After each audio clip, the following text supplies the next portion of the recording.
I wear a lot of hats. Have you ever just stopped and thought about it? I haven't made a list. I think I would get more overwhelmed than I already am. So, yeah. But there are a lot of hats, yes. There are a lot of Yeah. hats. That's better. Good morning, everybody. It's a beautiful day here in Paso Robles, California. You know, I've been volunteering at Bonich Cellars for the past couple of weeks, and part of it was because I needed a place to stay in, but it has 99.99% to do with Melani, the woman who owns it and runs this. She's one of the most amazing persons I've ever met in my life, and I wanted to share her story. So this week's video is an interview with Melani, kind of.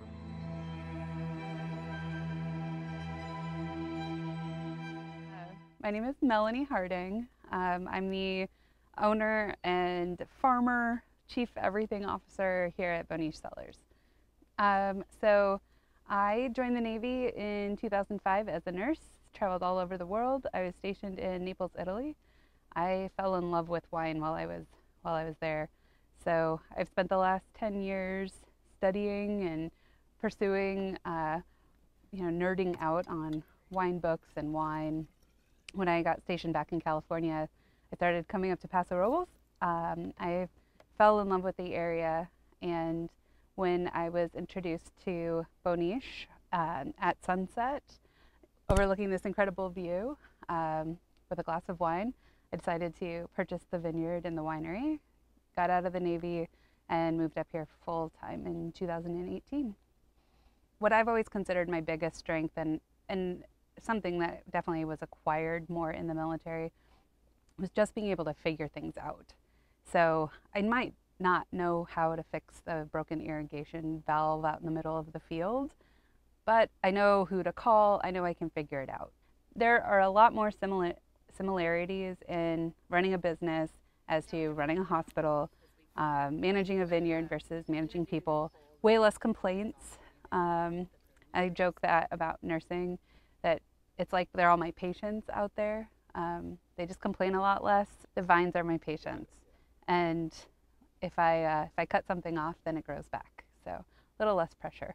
I think that is probably the biggest thing that I've brought from the military. You know, between showing up in Afghanistan without really knowing where you're going to showing up here or out in the middle of the field, not really knowing what you're going to find. So there's a difference between small boutique wineries and the bigger, more commercial wineries, and it starts in the vineyard. So in order to make wine, it legally has to be grape juice. It doesn't necessarily have to be high quality.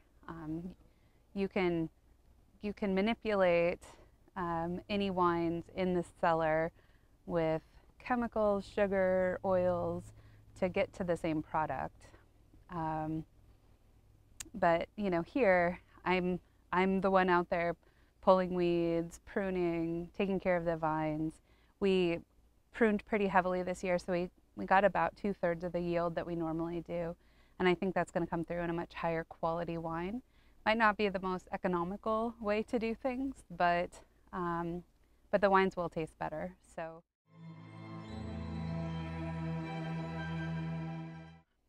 because every time we bring fruit in, the terroir makes a big difference. So terroir is it's a combination of the soil, the weather, the climate, how much water they got, if there was smoke in the air. Is that a scientific term? It's a French term. Okay. And it's kind of all encompassing, right? All the things that can happen to affect the grape. Okay. We're pouring our 17 Malbec right now, and it is fruity. Our 2015 was so dark and complex, very different fruits on it. So it's still a Malbec. It's still grown here in the property. Still, almost the same things done to it while it was in the cellar, but it just tastes so different. So, but the quality is still there. So, so that becomes kind of the style or the art. Do you try and hide that fruit by putting them in brand new French oak barrels? Or do you put them in a neutral barrel and bottle them sooner to kind of preserve that fruit?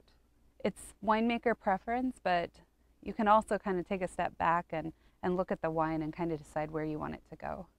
So there's a saying that you can make good wine from good grapes, but you can't make great wine from good grapes. You know, I've gone wine tasting all over the world, and you know, in Italy, they when we would go wine tasting there, you know, it's the owner of the vineyard. He guides you around, and they take you back to the farmhouse, and the nonna is cooking you a meal. It's very, you know, homey and friendly, and you don't always find that in some of the bigger wine areas. Here in Paso, you know, we're farm country turned wine country, and I think that small town vibe still exists here. It's amazing, you know, how many places you go and you end up getting poured by the winemaker, by the owner. You know, we're small enough here, I get to, I mean, maybe pre-COVID, but I could sit down with folks and really, you know, chat with them about wine and what it is that we're doing. So now I can do it. I just have to sit 6 feet apart, but yeah, and wear a mask, and yeah.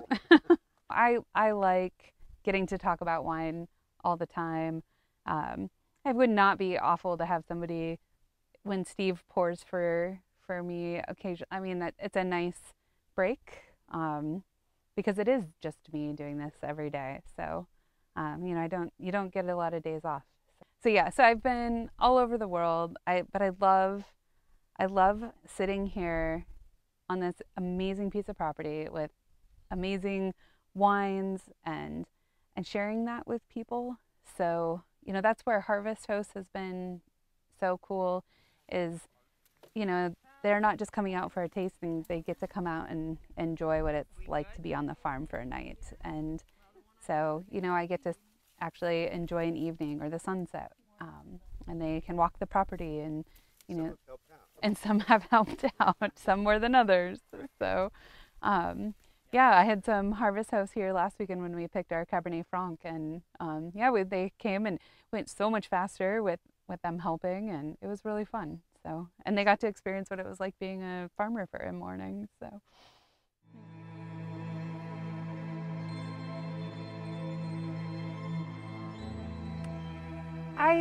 I think so. I think a lot of it too is that I don't have an agriculture background.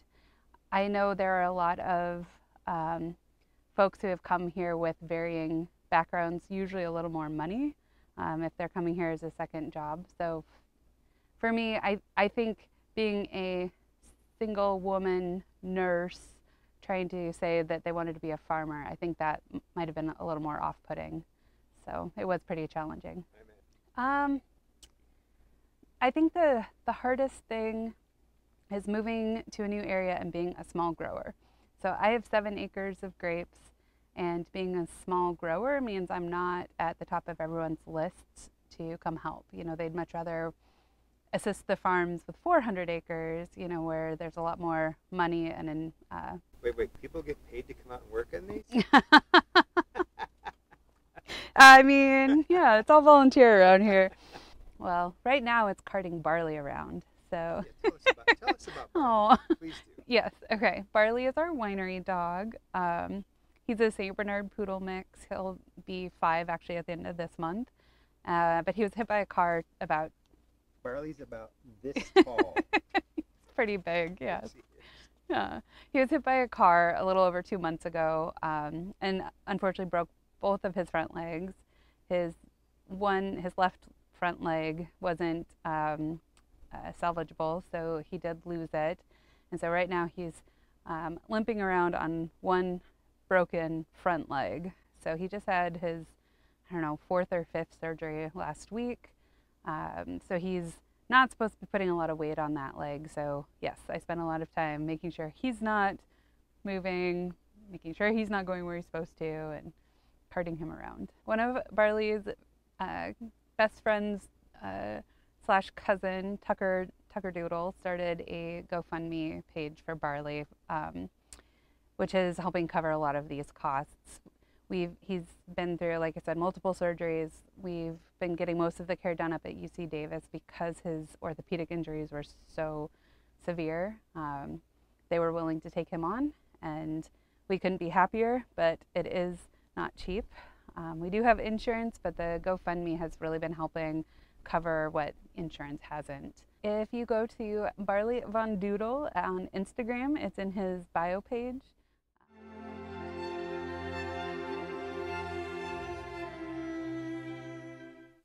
I think that a lot of people who are role models don't necessarily consider themselves that. So I had this experience at Mount Rushmore. I was there with my nephews, and they do a lighting ceremony in the evening, and they invite all the veterans to come down on the stage. And, you know, I'm not usually one to call attention to myself, but my nephew was like insistent. Like, he's like, Melanie, you have to go, you have to go. And so I got down there, and I was the only woman on the stage. And so for me, it was kind of like, oh my gosh, you know, there's all these girls in the audience that they're seeing that, oh, there can be a veteran that, you know, looks like them. You know, I don't think of myself as a role model necessarily, but it does, you know, it's neat to think that maybe there's a little girl out there who wants to be a farmer, wants to join the military, wants to be a winemaker, and maybe, you know, if they can see more of us doing that, that it becomes more of a possibility for them. So.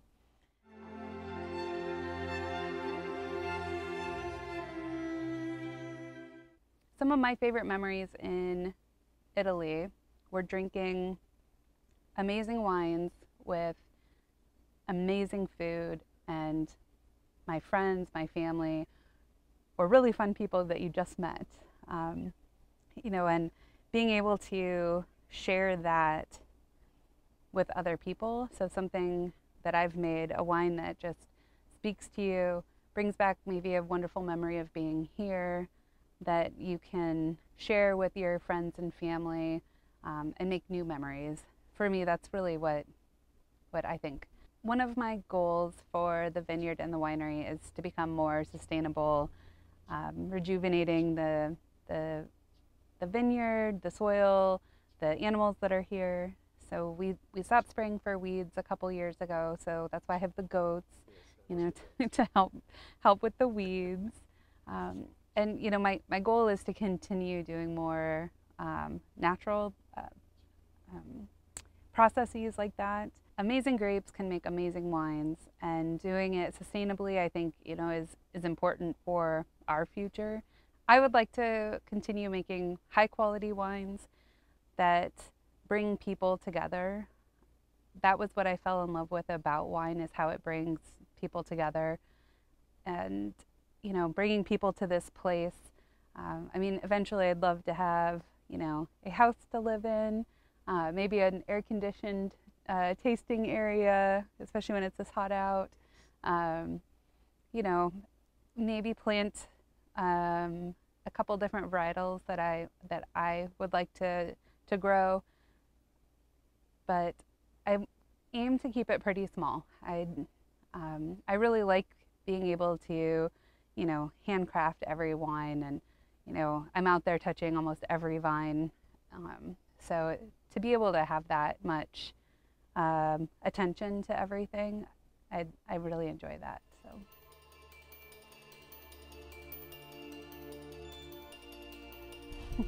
I knew you were going to ask that one. Okay. So you repeat that, my perfect moment. So I've actually been thinking a lot about what my perfect moment is. After, you know, Steve, you've asked everyone, so I knew it was coming. So I haven't been able to decide if it's walking through the vineyard in the morning with my cup of coffee, checking on all my vines. Usually, obviously it would be much better with barley running along beside me.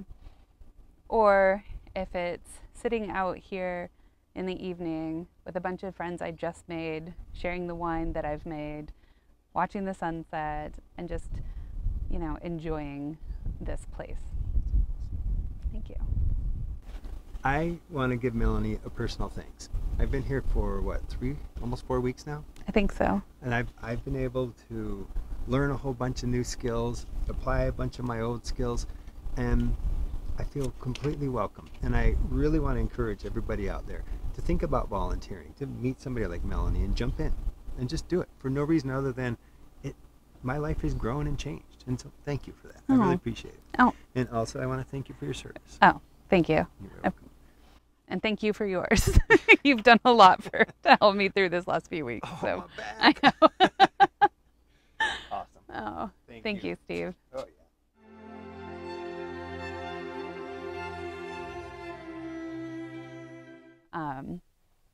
Artillery. It's Camp Roberts. Oh, okay. Yeah.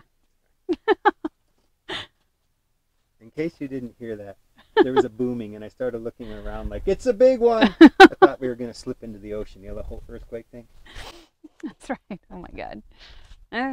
Still could happen. It's 2020. Yeah, so, right. oh, my gosh.